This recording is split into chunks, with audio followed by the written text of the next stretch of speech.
All I ever wanted in this world is carnage. Tom, when it comes to your performance of Eddie and Venom, what did you get to try in this film that you didn't get to try on the first Venom? About 10,000 more lines for Venom for a start. Yeah, there you go. There you go. I think fundamentally it was it was being able to implement some of the infrastructure and the sandbox of where Eddie and Venom could maneuver through in beginning, middle, and end, and to carve a journey to then play with laterally to develop the character further, because we established in the first Eddie and Venom meet, and here they are. And now the second was very much about how much relationship exercise can we lay down whilst having to follow a dynamic plot to, which is a ride, but how much pull and push can we have between the guys, Speaking of that tug and pull, Andy, you played very famously the character Gollum in the Lord of the Rings films. Like Venom, that was also a character wrestling with these dual personalities. So what was it like for you to direct someone else doing that? Tom really kind of owned that character, so fully, and just watching it, I didn't have to do very much, to be honest. I was there to sort of safeguard other things and to sort of see the whole. But I mean, Tom runs the floor when he's playing Venom and Eddie, because he's such a brilliant actor. Noisy. So I mean, just Tom's process is just like, he's so self-sufficient. I mean, and just brilliant. It was just I just literally had to make sure that I could frame it in an interesting way, and then when required, sort of allow the shots to make a physical version of Venom, interesting, I suppose. But the whole kind of, well, we had fun also evolving the emotional arc of them, and that fight. I mean, that was an organic thing, actually. When Venom and Eddie kind of had the big bust up. We have to unpack the pragmatics of it, isn't it? It's like you get the ingredients, and it's like, well, how are we going to fit the room, right? And how are we going to look at this, and how can we optimize the most from it?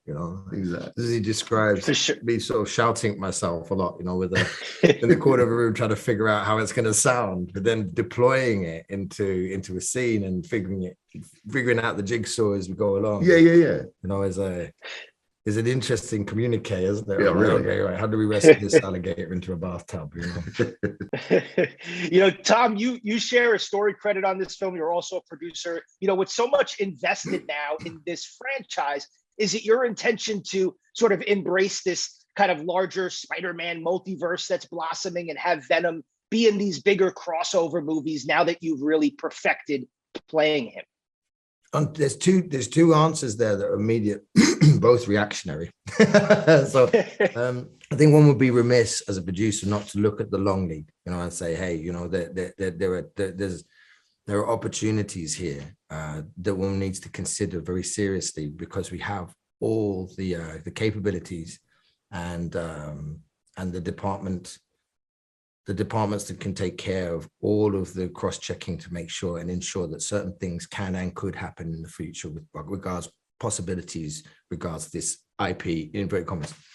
So and the other part of me is just so invested in enjoying playing and enjoying my time. Should it be the last movie today, and Venom 2 is the last of it, that up until this point, I immersed myself as much in the bed of it and enjoyed every single relationship within it in creating what I think is, a much stronger movie than the first, and a step forward again with it, that I'm just really enjoying playing Eddie and Venom and being with my team. You know what I mean? So there's long wish fulfillment and conceptuals which cater for team and for, crossovers and universes that I care about, and then I would be remiss not to, and I'd absolutely want to get involved in that 100%.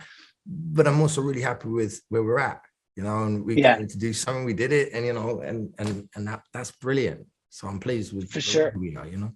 For sure, that's awesome. Andy, this film is 85 minutes. It's probably one of the shortest comic book movies that we've seen. It's lean and mean. I love that about it.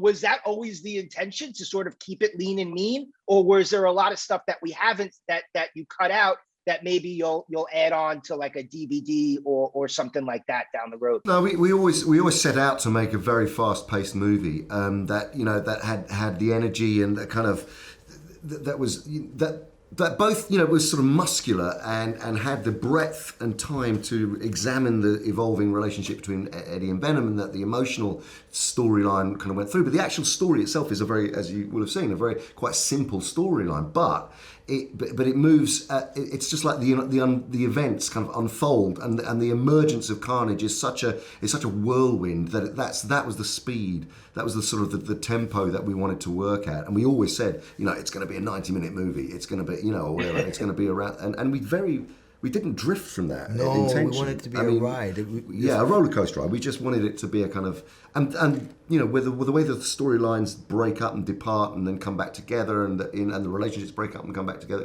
It all felt very metronomic in a way, and yet I don't think you'd want to hang around too much more. Because it needed that thrill ride. Yeah, and certainly not in this event. I mean, if you had a different context in a TV series or whatever, of course you go lateral. There's so much. There's an embarrassment of riches to mine in the IP. We had to take note of what the audience feedback was from the first one.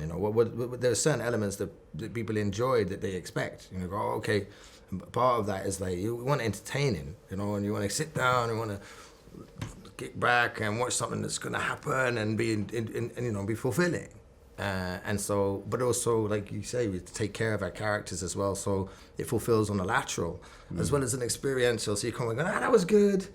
Wow, I didn't kill too much of my time. I could go and watch that again, or do you know what I mean? It's a movie to be enjoyed, and I think hopefully the big screen's open and allows you to see it as a movie experience, because I think it's one of those ones that is a joy to watch in a big theater. What's mine is yours, and what's yours is mine. So in this film, you play a serial killer who drives around in a red convertible. He gets into trouble with his lover. I couldn't help but get Natural Born Killer vibes from this role. Did you channel that performance, or were you inspired by it in any way while playing Cletus?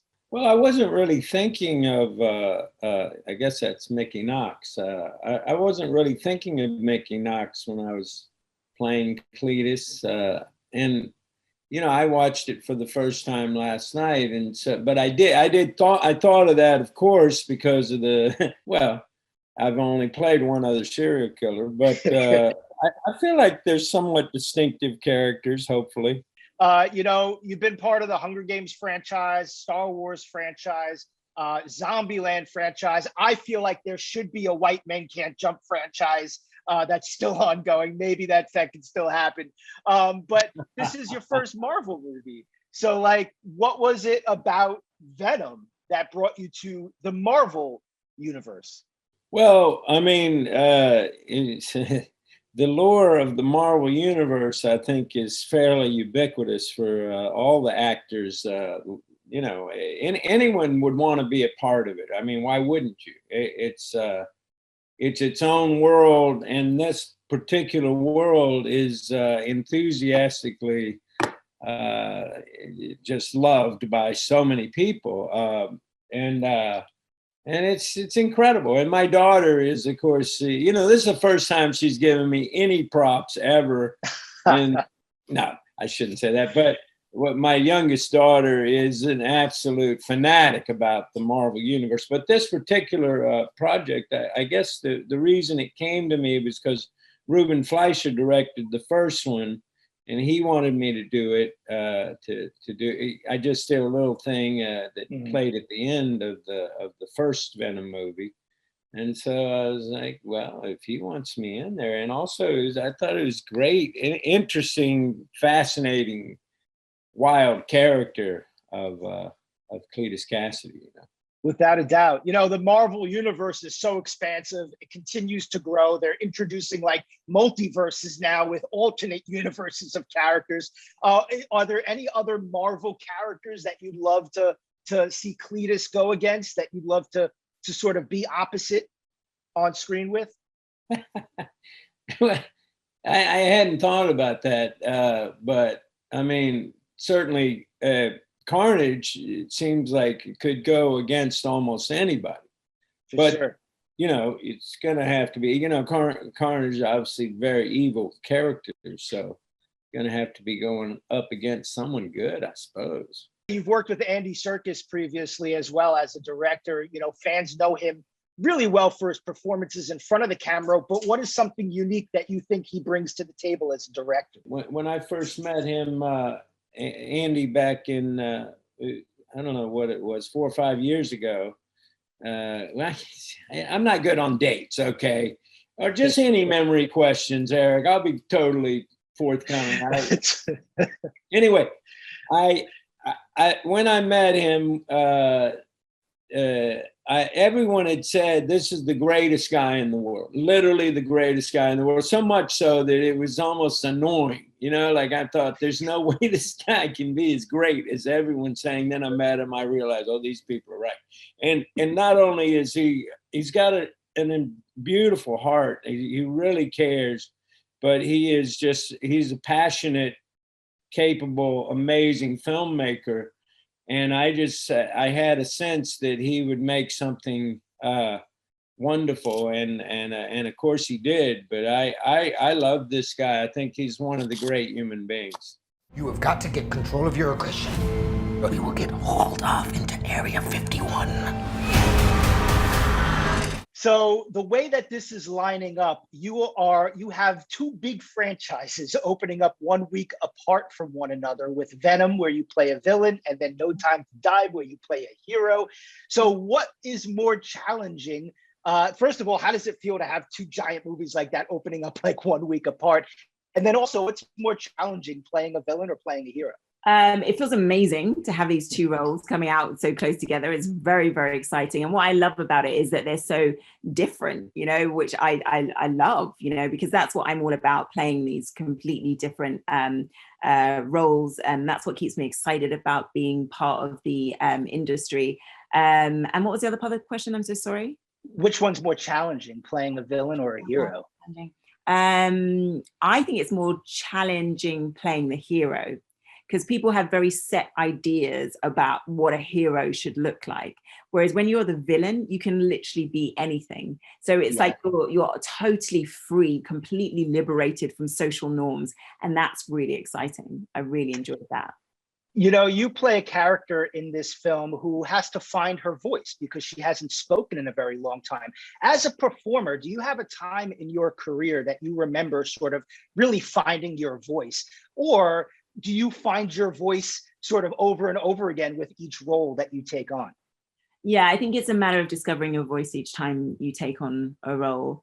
And I really struggle with the whole thing of like speaking up and being seen. And, you know, I do a lot of hiding behind the script and the character. You know, that's one of the reasons I think a lot of people think that actors are generally like really gregarious and extrovert kind of people, but they're actually not. They're like hiding behind characters, and that's what we love to do. So the thing of finding your voice, yeah, I definitely think it's a process that you need to learn on each role. And in this particular role, in, you know, playing Shriek in Venom, it was a very complicated journey, because Shriek does have such a weird voice, and she has it because she spent all this time in isolation. So it was a matter of working with my vocal coach, Tim Monarch, and he helped me find a way to do her voice, but also sustain it throughout the film without damaging my vocal cords. You know, also you're working opposite Woody Harrelson, you know, and I know that your first big Hollywood movie, Woody was in there.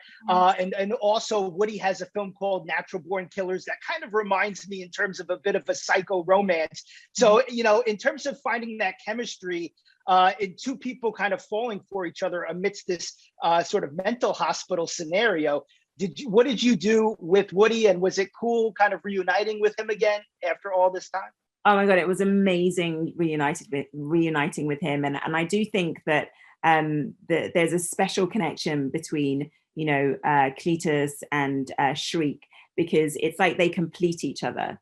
So when they're separated, they're almost half of the person. And then when they come together, it's like dynamite, you know, they just become a heightened version of themselves. And there's something really, really special about that. And I feel like that working with Woody just generally, like he's just literally, I just love working with that man so, so much. He makes everything so fun and he's so free and liberated that it makes you as a performer really free and liberated. And, you know, the main thing about, I think about performing is like, don't be inhibited, like just be willing to fall flat on your face and make mistakes and make a complete fool of yourself. And you have to have a great deal of humility in that respect as well. And Woody is like the master of that. And so because he's just willing to go there, it challenges me to do the same. So I feel like he makes me a better performer. Betty, you feel like home to me. Like family.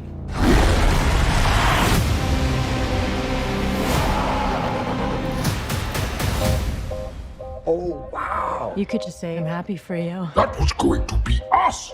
I am happy for you. No!